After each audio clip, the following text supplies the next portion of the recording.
As a lifelong Star Wars fan, I didn't know what to think going into Andor.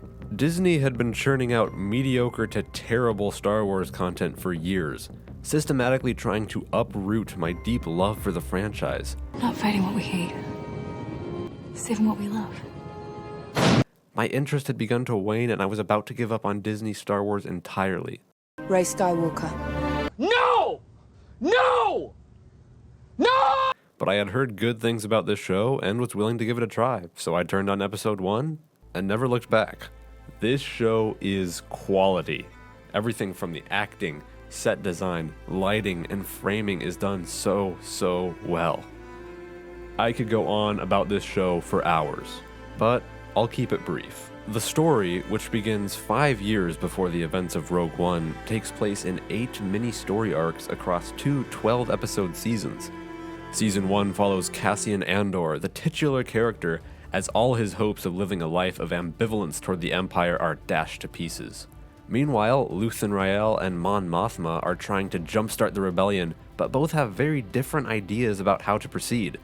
Luthen freely admits he's a monster and uses whatever means necessary to defeat the Empire. Mon, on the other hand, hasn't let go of her integrity. She tries to uphold her principles, but often winds up in situations where compromising seems like the only option. Dedra Meero and Cyril Karn are also standout characters. Both feel so much like normal people who just gave themselves to the wrong side and genuinely believe that what they were doing was for the good of the galaxy. Season 2, with a few hiccups, expertly builds the tension and delivers a thought-provoking conclusion that ties directly into the beginning of Rogue One. Ultimately, Andor forces us to look at everyone, whether in the rebellion or allied with the Empire, as human beings. For instance, Cyril Karn, my favorite character, is driven by his sense of justice. He genuinely wants to do good in the galaxy, but his obsessive nature and blindness to the cruelty of the Empire corrupt him. Luthen Rael would easily be labeled a villain if he were with the Empire, but his allegiance to the rebellion gives us pause.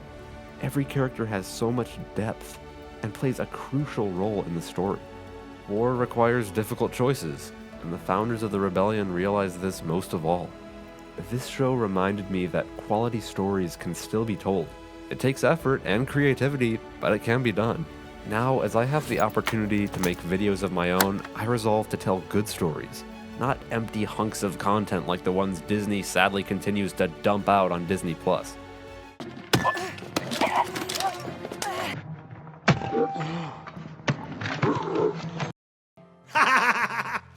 Andor is an absolute diamond in the rough. Even if you're not a Star Wars fan, check it out. It's well worth your time. Rarely have I ever been this challenged by a TV show, and it caused me to realize, will I fill my mind with just empty, soulless stories, or with stories that really matter? The choice is yours.